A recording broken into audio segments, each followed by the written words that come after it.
바벨론 느부갓네살 왕이 꿈을 꾼 내용,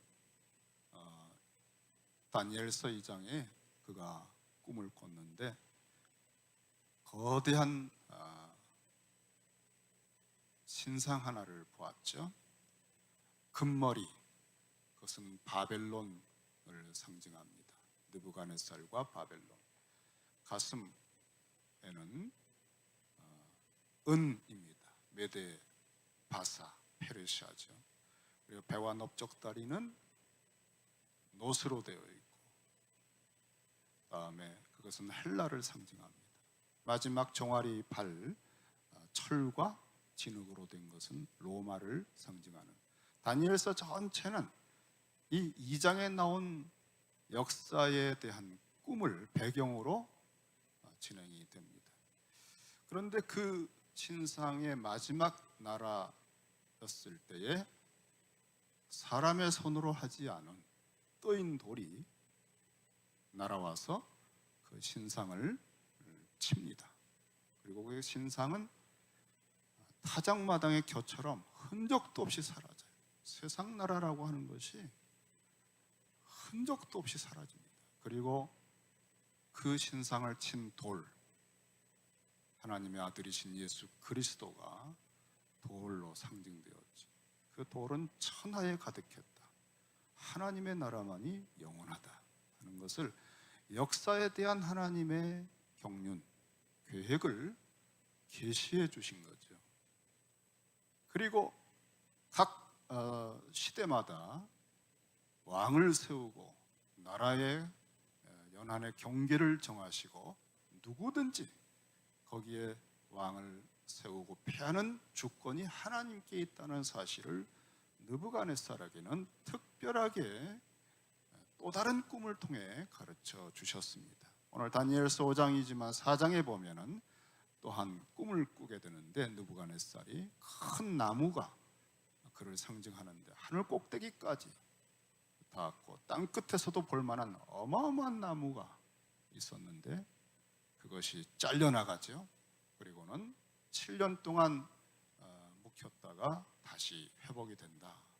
그것은 교만해지는 느부갓네살을 징계하고 하나님의 주권을 인정할 때 하늘을 우러러보니 회복되었다. 그러한 역사를 느부갓네살이라고 하는 바벨론의 초대 국부죠. 국부. 오늘 벨사살이 그의 아버지라, 또 벨사살이 아들이라고 평했지만은 느부갓네살로부터 벨사살까지는 6대가 지나갑니다. 6번째 왕입니다. 그리고 바벨론의 마지막 왕입니다. 그러니까 이 벨사살에게는 이 처음 하나님께서 느부갓네살을 세우실 때 주신 그러한 하나님에 대한 겸손함, 하나님의 주권에 대한 인정, 이러한 것들에 대한 것이 쫙 바벨론 전체의 왕들에게 가르치는 특별한 교훈이었는데, 그러한 것을 다 알고도, 오늘 제목이에요. 그것을 다 알고도 오늘 1000명의 고관들을 불러다가 흥청망청 잔치를 벌이고 술을 마신다는 오늘 장면을 보면 이 마지막 왕의 그 교만과 어리석음이 얼마나 좀 심각한지 알 수 있어요. 다 알고도 그 국부인, 정말 바벨론을 세웠던, 하나님을 통해서 권세를 받았던 굉장히 탁월한 사람입니다. 정말 세계사에 그의 족적이 남아있는데, 지금 이 벨사살은 그 바벨론을 세운 느부갓네살의 모든 영광을 그저 나중에 이어받은 그런 존재에 불과하죠. 줄을 잘 쓴 거죠. 아무것도 자기가 한 게 없죠. 교만할 건덕지도 없는 사람이죠. 참 깜냥이 안 되는 사람이죠. 그런데도 자기로서는 이 거대한 나라의 왕이 되고 나니 이 고관들 앞에 좀 뭔가 힘을 좀 발휘를 해야 되겠는데 다른 것이 할 게 없어요. 결국은 큰 잔치를 배설하고 먹이고 마시게 하는 겁니다. 귀족 1000명을 1절에 보니까 위하여 큰 잔치를 베풀고 그 1000명 앞에서 술을 마시니라. 그들 앞에서 이제 목에 힘을 주고 지금 오만을 떨고 있습니다. 그런데 그가 이러한 교만과 오만의 어리석음을 저지르는 중에 치명적인 실수를 하게 됩니다. 여러분, 우리가 눈이 먼 상태가 가장 심각할 때가 교만해질 때. 교만은 멸망, 패망의 선봉입니다. 교만해지면 눈에 보이는 게 없습니다. 정말 겸손해지면, 우리가 바닥을 치고 겸손해지면 전에 보이지 않던 것들이 보이는데, 그 중에 가장 중요한 것은 나를 도우실 하나님이 보인다는 거예요. 그전에는 뭐 바쁘네, 뭐 일이 좀 되네, 뭐 이제 좀 세상에서 뭐 신문에도 가끔 이름이 나고 사람들이 알아주고 요새 어떠세요? 아유 바빠서요. 그 뭐 입에서 나오는 말들이 그 다 교만이 묻어 있죠. 그럴 때는 하나님이 보이지 않습니다. 예배도 그런 시간도 중요하지 않고요. 그저 이리 뛰고 저리 뛰고 사업이 바쁘고 일이 바쁘고. 그런데 다 무너지고 깨지고 바닥을 치면 하나님, 전에 없던 기도가 나오고 그 눈이 눈물로 그렁그렁 하고 씻어지면서 하나님의 영광과 받았던 은혜들이 생각이 나고, 입에서는 정말 간절한 기도가 나옵니다. 이렇게 보이지 않던, 정말 가장 주목하고 보아야 할 분들, 그런 고마운 분들도 생각이 나고, 그 중에서 하나님의 은혜가 얼마나 컸는지를 알게 되죠. 근데 교만하면 눈에 뵈는 게 없어요. 그래서 이 벨사살이 술을 마시는데 딱 1000명 앞에서 목에 힘을 주다가 명령을 합니다. 자, 저기 우리 느부갓네살 우리 국부께서 예루살렘을 치고 성전을 회파시키고 거기서 탈취해온 그 성전의 기명 그릇들입니다. 그 금그릇, 은그릇들을 가져와라 그랬어요. 그리고는 그것으로 이제 진탕술을 먹입니다. 그런데 이 술을 마시고 있는데 갑자기 손가락 하나가 벽에 나타나서 글씨를 쓰는 겁니다.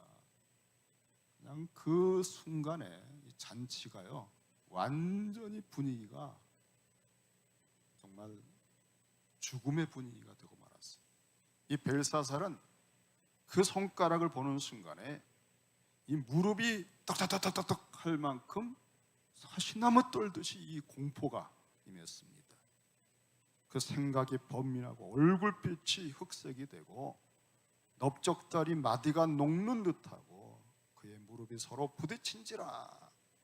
큰 소리로 저 글자가 뭔지 해석할 수 있는 사람을 빨리 불러오라고 했는데 전국에 아무런 해석할 능력이 있는 사람이 없었어요. 왕비가 다니엘을 소개를 했습니다. 이 교만한 왕은 다니엘을 등극시키지 않고 포로 주제, 이 느부갓네살 때에 역사했던 하나님의 역사를 다 짓밟고 무시하고 그렇게 있다가 할 수 없이 다니엘을 불러와서 드디어 다니엘이 해석을 해준 내용, 여러분 오늘 들으신 겁니다. 다니엘이 해석을 할 때 그가 특별히 다른 것보다 이 나라의 시작에 하나님이 어떻게 역사했는지 그 사건을 상기시켰습니다. 오늘 다니엘서 5장 18절에 보면 왕이여 지극히 높으신 하나님이 왕에 붙인 느부갓네살에게 이 모든 권세를 주었다는 것을 깨우쳐 주시기 위해서 경고를 했고, 그래도 교만해졌을 때에 그가 짐승처럼 7년인지 하여간 7대를 지내서 다시 돌이켜 하늘을 우러러 볼 때 회복시켜준 사건을 당신이 알지 않습니까? 하면서 아주 명백하게 말했어요. 그가 마음이 높아지며 뜻이 완악하여 교만을 행함으로 이 모든 만국을 내가 세웠고 내 위엄이 넘친다. 이렇게 교만을 행할 때 그 말이 떨어지자마자 정신적으로 폐인이 됐거든요. 이렇게 교만을 행함으로 그의 왕위가 폐한바되어 그의 영광을 빼앗기고 사람 중에서 쫓겨나서 짐승처럼 살다가 다시 하나님을 바라볼 때 하나님이 다시 세워주신 것을, 이걸 짧게 요약을 하고, 벨사살 왕이요, 왕은 그의 아들, 이 국부로부터 온 그 선조의 아버지, 큰 왕의 그 자손으로 당신의 그 아버지의 아들이 되어서 이것을 다 알고도 마음을 낮추지 않고 어떻게 했습니까? 하늘의 주제, 그분보다 자기를 높였습니다.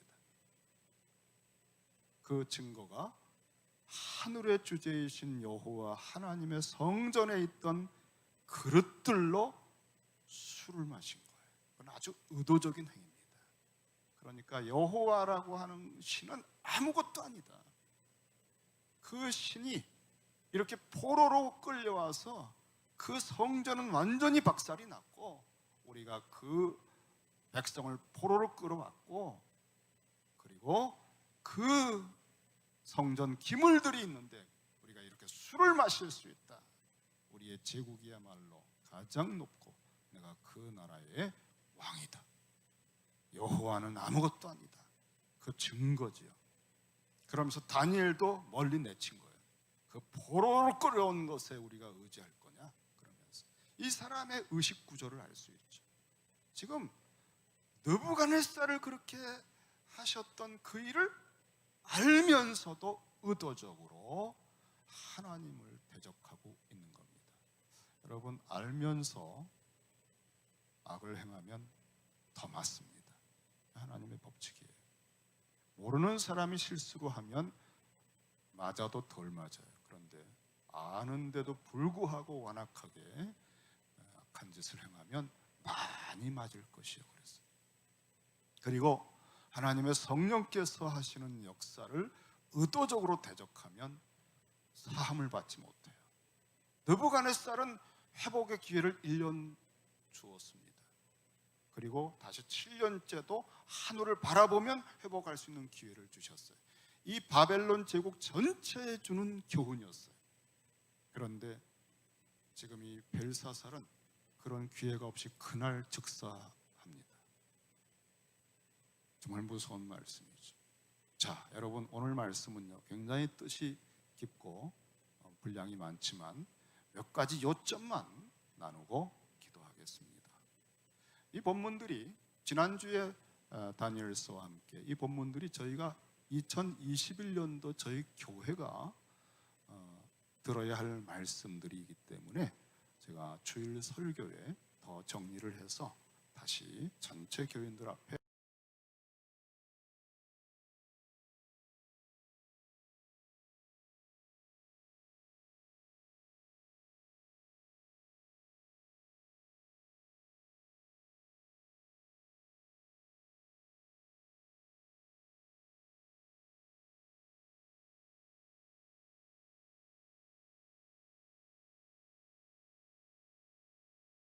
로마든 페르시아든 이방 나라들보다 중요한 것은 언제나 하나님의 백성들과 하나님의 나라거든요. 그래서 이 이방 나라들의 기능은 하나님의 백성들이 타락했을 때 이들을 징계하는 하나님이 쓰시는 몽둥이들이에요. 도구들입니다. 이 도구들로 쓰시기 위해서 정말 전무후무한 권세를 부어주셔요. 그러니까 하나님의 백성들에게 마지막 심판 때와 같은 느낌을 경험시키고 하늘과 땅이 무너졌구나, 이렇게 바벨론이 치고 들어와서 성전이 회파되고 포로로 눈이 뽑혀지고 맨발로 끌려가고 사슬에 매여 끌려가는 모든 체험들은 종말 체험입니다. 그러니까 그런 정도의 하나님의 마지막 날의 심판의 필링을 느끼게 해주고, 그러한 것을 예표적으로 계시하기 위해서는 이 도구로 쓰는 나라들이요, 전무후무한 권세를 가지고 무시무시한 나라들이라고 하는 느낌을 가져야 돼요. 그래서 일단 이 도구로 쓰시기 전에 바벨론을 키우셔요. 하늘의 하나님께서 느부갓네살에게 온 천하를 다스리는 권세를 부어주시는 거예요. 그러니까 여러분, 그러면서 착각하지 않도록 이런 꿈을 통해서 가르치는 겁니다. 개인적으로 구원받는 건 다른 차원이에요. 느부갓네살이 회개하고, 이 나라들의 기능은 하나님이 요 기간 동안에 하나님의 백성에게 이런 무서운 심판과 징계를 통해서 온 열방에 복이 되도록 70년 포로 기간을 경험시키기 위해서 바벨론을 키우시고 쓰시는 거예요. 그런데 대개 예외 없이 이 타락한 권성들은요, 이렇게 강력한 군사력과 영광을 얻게 되면 교만해집니다. 마치 자기가 탁월해서 그런 줄 알고 대부분 교만해집니다.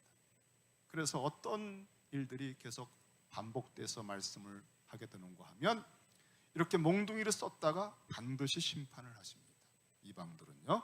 예레미야 25장에 보면은 예레미야를 통해서 70년 포로에 끌려가라, 이것이 너희가 겪어야 할 일이다라고 하셨지만, 그 바벨론을 도구로 쓰신 다음엔 어떻게 하시는가? 예레미야 25장 12절에 보면 여호와의 말씀이니라, 70년이 끝나면, 너희들에 대한 징계의 그 기능이 끝나면 그걸 통해서 오만해진 바벨론이죠. 자기들이 뭔가 특별한 줄 알고, 오늘 벨사사처럼 내가 바벨론의 왕과 그의 나라와 갈대아인의 땅을 그 죄악으로 말미암아 벌하여 영원히 폐허가 되게 하되 그랬어요. 이것이 이방인들의 운명이에요. 그래서 그나마 하나님이 택한 백성이 있다면 그 중에서도 이렇게 꿈을 통해 낮추시고 기회를 주시는 겁니다. 그런데 벨사살은 자기들의 이러한 기능을 모르는 거죠. 다 들었어요. 그걸 다 알면서도 아주 의도적으로 하나님의 큰 경륜의 역사를 대적한 겁니다. 하나님이 낮추셨잖아요. 느부갓네살을 짐승처럼 낮추셨어요. 그리고 그 짐승처럼 낮춰지면 그 7년 동안 모든 정권을 다 빼앗깁니다. 여러분, 그 노리고 있는 사람들이 다 앗아가죠. 그런데 7년 동안 그 정권을 붙들어 주셨어요. 그리고 다시 하늘을 우러러 인정하고, 주권을 인정하고, 하나님만이 모든 역사의 경영자입니다. 인정할 때 이전보다 더 놀라운 권세로 세워주셨어요. 이걸 보면 하나님만이 세우고 폐하시는구나 하는 걸 알 수 있죠. 이 처절하게 낮아진 데서 그렇게 더 높이 올려놓으시는 하나님, 겸손하면 올려주십니다. 그 교훈이 4장의 마지막 절은 뭐냐면, 능히 교만한 자를 낮추시는 하나님, 그거예요. 그리고 교만하면 반드시 낮추셔요. 이것은 이방의 나라 믿지 않는 백성들에게도 역사하시는 하나님의 통치 원리요, 공의의 원리고, 믿는 백성들에게도 철저하게 행하셔요. 교만하면 반드시 낮추셔요. 그리고 겸손하면 반드시 높여주십니다. 능하신 손 아래 천지와 역사와 모든 인생의 생사복을 주관하시는, 높이고 낮추시는 능하신 하나님 손 아래서 겸손하라. 때가 되면 높이시리라. 때가 되기 전에 자기 힘으로 자기 머리 굴려서 높아지려고 하다가 다 망하지요. 하나님의 때가 돼서 높아져야 받을 만한 그릇이 되고, 높아져도 교만해지지 않고 덕을 끼치고 복을 전달하는 통로가 되지 않겠습니까? 하나님은 그릇을 만들어 주시잖아요. 낮추신 다음에 다듬어 주시고 성화시키고 하나님을 알게 하시고, 그런 다음에서 때가 되면 다들 인정을 하게 하시고 높이시죠. 이렇게 되지도 않았는데 그저 명예심, 인간적인 생각으로 얕은 수를 가지고 높아지려고 하다가 나중에는 그것이 수치를 뒤집어 쓰는 길이 된다는 것 너무나 잘 압니다. 이것을 다 알고도 저는 여러분 그냥 슬쩍 지나갑니다.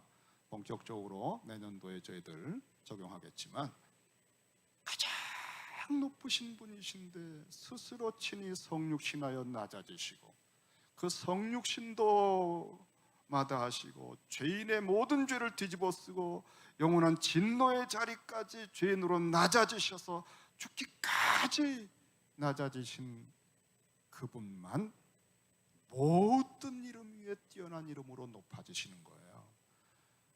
이것이 복음서예요.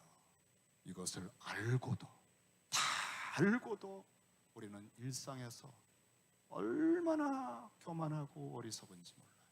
우리는 다 벨사살입니다, 여러분. 우리 살아있는 거 은혜입니다. 그리스도의 그 낮아지심과 높아지심의 그 원리를, 그 영광스러운 계시를 복음서에 그렇게 기록해서 수없는 설교를 듣고 수없이 성경 공부를 했으면서도 이것을 다 들었음에도 불구하고 벨사살 왕이요 이렇게 교만을 떨고 이렇게 하나님 아버지 앞에서 오만합니까? 오늘 당신 끝났습니다. 여러분, 우리가 복음서를 읽는다는 게 뭡니까? 그리스도의 낮아지심과 그의 높아지심의 영광을 계속 봐야만 우리 속에 변화가 일어납니다. 이걸 다 알고도 제껴버리고 듣고 나면 또 잊어버리고 자기 욕심으로 또 제 마음대로 행하는 이 본성만 가지고 살면 성화는커녕 징계를 거듭거듭 반복해서 받다가 사사시대처럼 악순환을 하는 거예요. 매를 맞아서 또 뭐 작정기도 하고 뭐 기도 못하겠다가 좀 회복되면 또 한동안은 나았는데 어느새 또 교만해졌다가 또 매를 맞고 아무것도 성화가 일어나질 않고 늘 사람들에게 짐이 되고 성품은 점점 더 거칠어지고 이것을 다 알고도 왕이요. 이 말씀이 여러분 우리에게 주시는 말씀이죠. 우리는 느부갓네살의 끔보다도 수천억 배 더 영광스럽고 명확한 하나님의 아들 그리스도의 생애를 알고 있습니다. 그걸 다 알고도 우리가 어떻게 살아야 하느냐? 이것이 우리의 2021년도 저희들에게 경고하시는 거예요. 12월 달 다니엘서는요 우리에게 하시는 말씀입니다. 자, 그런데 이 벨사살이 이 오만을 부릴 때에 결국은 하나님의 통치를 거역하고 눈이 멀고 그 하나님의 통치의 극치를 대적하게 되어 있습니다. 자기도 모르게 결국은 그렇게 되어 있어요. 어떻게 그가 오늘 즉사하는 그 일을 하게 됐습니까? 자, 여러분 잘 들어보세요. 느부갓네살은 그렇게 체험을 통해서 겸손해지는 계기를 가졌죠. 살아계신 하나님이 통치하신다. 그분이 낮추고 높인다. 이것을 알았어요. 그런데 벨사살은 오늘 어떻게 했는지 아시죠? 성전에 그릇들을 가져와라 그랬습니다.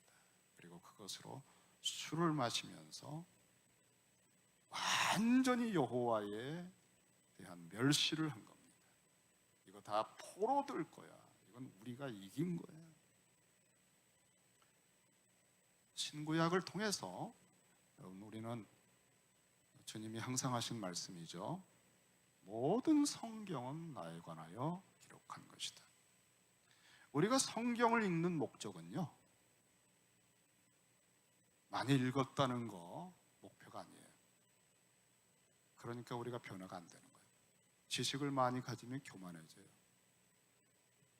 성경을 읽는 목적은 거기에 계시된 그리스도의 영광을 보는 것입니다.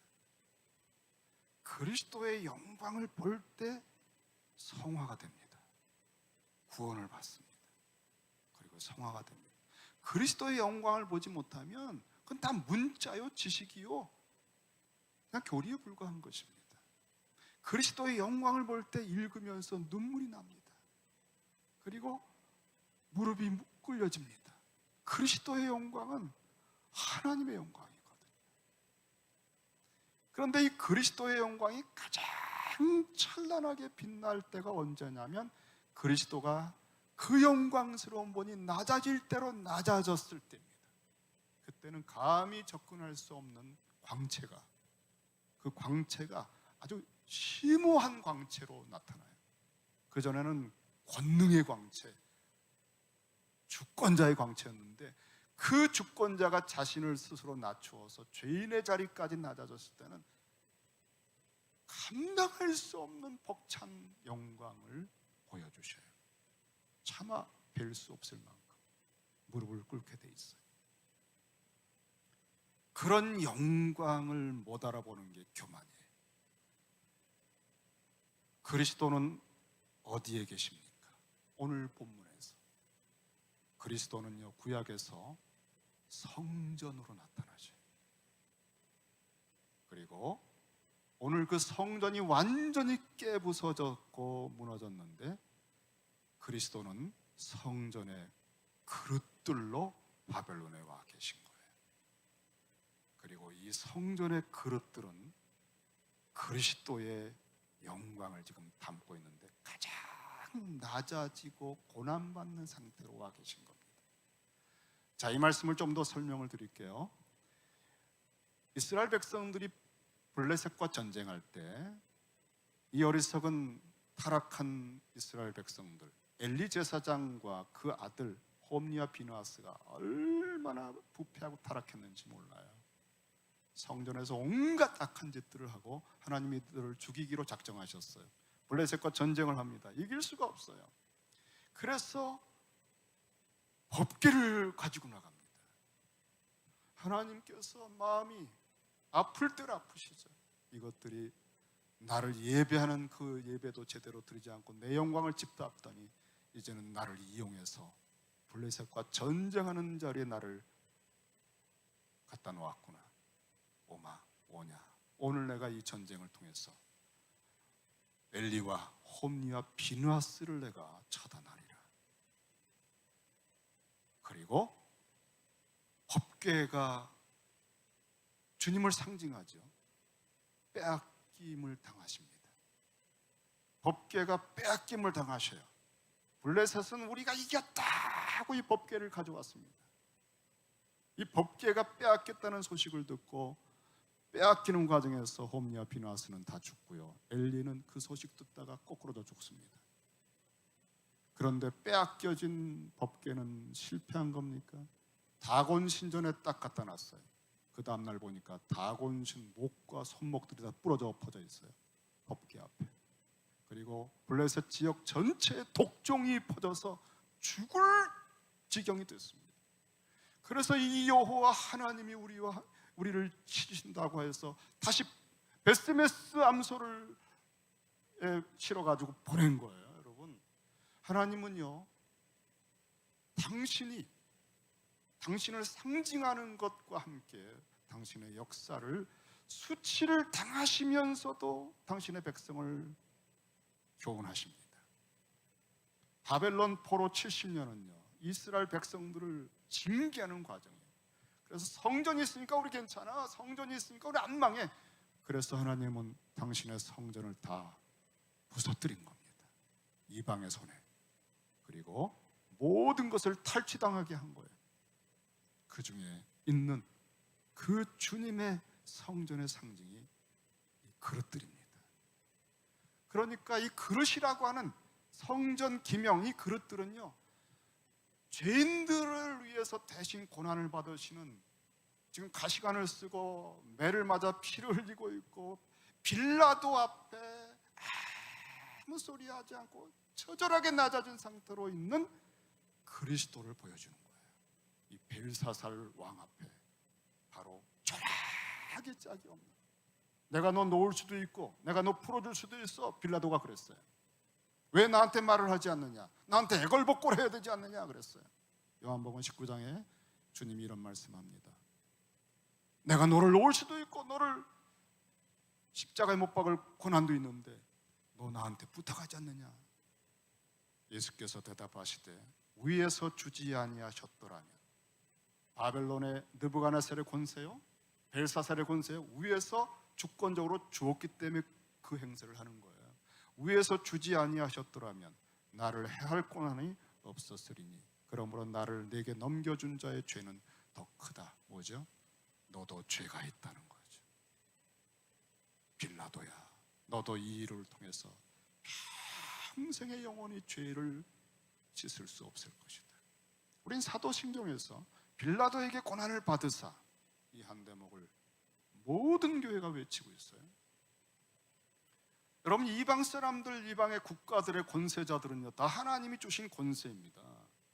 그래서 그들이 제대로 공의를 행하면 로마서 13장처럼 그들을 따라 세금도 내고 하라는 거예요. 하지만 언제나 짐승으로 바뀔 수 있고, 그래서 그들이 변하면 절대 따르면 안 돼요. 이 땅에는 영원한 나라가 없어요, 여러분. 위에서 주신 권세를 내가 가지고 당분간 나를 재판하고 있는 거다, 빌라도야. 무서운 말씀이죠, 여러분. 지금 왕은 주님이에요. 주님은 초라하게 지금 포로살이, 노예살이 하듯이 있는데 그것을 상징하는 게 그 성전의 그릇들입니다. 그 그릇들을 가지고 술을 마시며 권세를, 세도를 자랑하고 있을 때 이것이 바로 천지간의 하나님을 멸시하고 자기를 높여 대적한 순간이 된 거예요. 이 순간은 더 이상 용납할 수가 없었기 때문에 느부갓네살에는 기회를 주셨지만 그것을 다 알고도 이렇게 의도적으로 하나님의 가장 심오한 통치, 낮아지신 상태로 조만간에 70년 포로가 끝나면 열방에 복이 되는 그런 나라가 되는 이 그리스도의 낮아지신 상태에서 짓밟고 있는 벨사살을 그날 죽이신 거예요. 우리는 그리스도가 어디 계신가? 뭐 대단한 표적과 능력을 찾지만 여러분, 주님이 마지막 날에 심판하실 때 그래요. 네가 나를 먹여줬지. 언제요? 너의 형제 중 가장 작은 자에게 한 게 그때 내게 해준 거야. 여러분, 그리스도가요 가장 형제 중에 작은 자 중에 계셨던 거예요. 이거를 알아보는 사람은 누군지 아세요? 겸손한 사람들만 알아봐요. 뭐 조직이 이러니, 뭐 교회가 이러니, 뭐 행세하고 이렇게 높아진 사람에게는 그 작은 형제들이 보이질 않아요. 그래서 마지막 날에 그렇게 심판을 받는 겁니다. 예루살렘 성전에서 가져온 그릇들 가져와라, 그렇게 말했습니다. 하나님의 성소와 거기서 섬김을 받는, 섬긴 그 소중한 것들이 그리스도를 보여주는 거예요. 우리는 주님의 영광이 어딨나 찬란하게 빛나고 있습니다. 이 그릇들을 통해서 처절하게 낮아지신 포로기 속에 있는 주님의 모습, 그 그리스도의 영광을 볼 때 우리는 벨사살이 아니라 무릎을 꿇을 수밖에 없는 사람들로 성화가 되는 것입니다. 성경을 읽는 건 그런 거예요. 주님의 영광을 보아야 우리는 벨사살처럼 되지 않는 겁니다.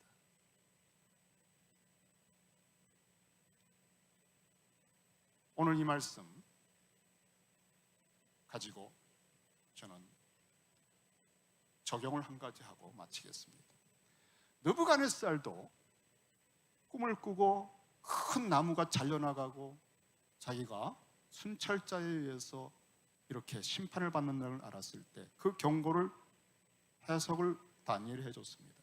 그러므로 왕이요, 참 조심스러운 말씀이지만 공의를 행하고 가난한 자들을 돌보십시오. 그러면 혹시나 하나님이 계획한 이 무서운 심판도 지나가지 않을까 생각합니다. 그리고 1년 기한을 줬어요. 하나님께서 1년 기한을. 근데 그 1년 동안 뭐 했는 줄 아세요? 있는 대로 교만하고 있는 대로 왕노릇 자랑하고 사람들 죽이고, 그리고 1년이 지난 후에 왕궁 위에 옥상에서 쫙 내려다보면서 이거 다 내가 했구나 하는 말이 떨어지자마자 짐승이 된 겁니다. 그렇게 기회를 주셨어요. 1년 동안. 저는 내년 2021년이 여러분에게 그런 일생일대의 전환점이 될 1년이 되었으면 합니다. 복음서의 그리스도를 완전히 그 영광을 보면서 여러분이 변화가 되지 않으면 여러분 살아온 지금까지 그 본성으로 살게 돼 있어요. 별거 아니잖아요, 여러분. 우리는 그냥 끊임없이 업밴드 안 하고 사사시대처럼 악순환을 하며 지금까지 살아왔잖아요. 그 모습으로 남은 생애 동안 20, 30년 또 살다가 임종하는 거예요. 그리스도의 영광을 초점을 딱 맞추고 1년만 여러분 살아보세요. 남은 생애가 정말 어마어마하게 극상품 열매를 맺을 수 있는 성화의 사람이 될 수 있다고 저는 기대가 되더라고요. 그래서 기회를 놓치면 안 돼요. 그럼에도 1년을 그렇게 허송세월한 이유가 뭘까? 또 그것을 다 알면서도 왜 벨사살은 이렇게 다시 오만해졌을까? 이유를 제가 묻고 또 물었습니다. 이걸 다 알면서도, 우리도 복음서를 다 알면서도 예수의 낮아지심과 십자가의 부활을 그렇게 많이 찬양하면서도 왜 우리는 이렇게 성품이 변하지 않을까? 왜 우리는 이렇게 때마다 오만하고 때마다 자기중심일까? 이게 뭘까? 어떻게 해야 우리는 이 알고 있는 하나님의 그리스도의 영광스러운 그 궤도에 들어갈까? 방법을 다시 확인하게 된 것은 다니엘처럼 하는 게 지혜구나. 이 포로기에는 다니엘이 가장 그 길을 뚫고 나갔거든요. 그건 뭐냐? 매일 상번제 시간에 맞춰 기도한 거예요. 십자가에 매일, 그러니까 매일이 아니면은요, 이 매일이라고 하는 것이 아니면, 일상성이 아니면 왕노릇하면서 왕궁에서 대접받으면서 전쟁하면서 비즈니스 현장에서 사람들 겪으면서 이게 안 돼요. 그 험악한 사람들 만나면 내가 속에서 분노가 나고 이 비즈니스 제대로 안 되면 낭망이 되고 그래요. 그러니까 이 왕궁의 분위기 속에서 아무리 다니엘이 경고하고 꿈을 꿨어도요, 그거 잊어버립니다. 그러니까 다니엘은 그 왕궁에 말할 수 없는 모략과 위협과 분위기 속에서 조차 매일 예루살렘을 향하여 상번제 시간에 십자가에 연합되는 거예요. 그러니까 매일 뭘 하지 않으면 이거 다 알고도 교리 공부 다 하고 평생 성경 공부했는데도 신학을 하고 박사를 땄는데도 저렇게 되는구나. 그걸 여러분, 이건 인간 본성입니다. 매일 상번제, 이것은 신약에서 주님이 가르치신 거예요. 너희가 나를 따라오려거든 날마다 자기를 부인하고 자기 십자가 져라. 이것만이 길이구나. 이 길을 따라가지 않으면 아무리 직분이 있고 아무리 공부를 했고 교리를 배워도 다 사사시대구나. 이게 법칙입니다, 여러분. 매일 하는 거, 매일 상번제, 십자가에 연합되는 거, 그리고 매일 하는 기도가 주기도문이에요. 일용할 양식을 달라고 그러잖아요. 매일 용서하잖아요. 매일 시험에 들지 않기를 구하잖아요. 매일 아버지의 영광을 바라보잖아요. 이 기도가 매일 드려지지 않으면 급할 때 필요할 때만 작정 기도하고 또 그거 없으면 싹 사라지는 이런 인간적으로 수십 년 신앙생활을 해온 것이 현재의 열매구나. 이것이 이 모양이구나. 주님이 가르치신 대로 이렇게 기도하라고 했는데도 기도를 안 하고 있는 우리 교회들, 우리 자신.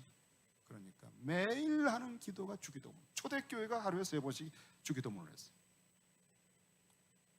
이걸 회복하지 않으면 팬데믹이 또 와도, 이 코로나 바이러스 떠나가도 다 옛날 그 모습 돌아갑니다, 여러분. 매일 상번제 하듯이 날마다 자기 부인 십자가, 그리고 자기 부인을 기도화한 것이 주기도문이에요. 하나님 중심으로 나를 내려놓고 그 상태로 일용할 양식, 직장과 비즈니스에 대해서 자리매김을 하는 거예요. 그러니까 주기도문을 하고, 난 매일 주기도문을 하면서 당신이 오늘 내게 주시는 말씀, 양식, 이 큐티가 굉장히 좋은 겁니다. 영적 훈련 중에 큐티가 굉장히 중요한 훈련 방법이에요. 일상성을 가진. 그리고 매일 복음서를 읽는 거예요. 내년도 10번. 그러니까 매일 할당된 분량을 읽는 거예요. 마태, 마가, 누가, 요한을 각각 다른 색조를 가지고 영광의 다른 측면을, 다이아몬드의 각각 조명이 다른 측면에서 주님의 영광을 계속 보는 거예요. 매일. 그러면 그나마 우리가 주님의 영광이 주는 기쁨 때문에 세상을 이길 수 있습니다. 그리고 나도 모르게 변화가 되는 거예요. 우리가 이것을 적용하는 것이 살 길이다. 이것이 우리 교회 살 길이에요. 아마 세계교회가 살 길이 여기 있을 거예요. 복잡하고 뭐 대단한 제자 훈련 그런 거 아니라도요, 그냥 단순하지만 이게 살 길 같아요. 기도하십시다.